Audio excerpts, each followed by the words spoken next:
Այսօր բողոքի ակցիաներ էին անում գինի, կոնյակ, արտահանողները, արտադրողները։ Ասում էին վրացիները խոչընդոտում են, չեն թողնում, չենք կարողանում հասցնել Ռուսաստան։ Հարգելի արտադրողներ, դուք հեղափոխություն եք արել, որ ապրանքը արտահանելու համար բողոքի ակցիա անեք։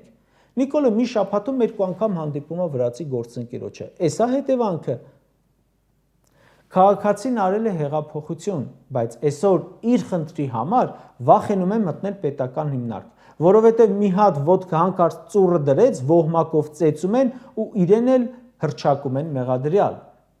Դուք հեղափոխությունից ակնկալիք եք ունեցել, որ Սերժ Սարգսյանի իշխանության ժամանակ բոլոր վատ քննադատելի բաները Նիկոլի օրոք բազմապատկվեն։ Կարող է իրոք հեղափոխություն անելիս ակնկալել եք, որ պետք է փոխգնդապետ Արա Մխիթարյանին այնքան ծեծեն, որ մահանա, Սոնա Մնացականյանին գցեն կառավարական շարասյան տակ սպանեն, Արմեն Գրիգորյանին էլ սպանեն դատարանի դահլիճում։ Գնացեք Շուռնուղ գյուղ, հանդիպեք ցանկացած մեկին ու հարց տվեք։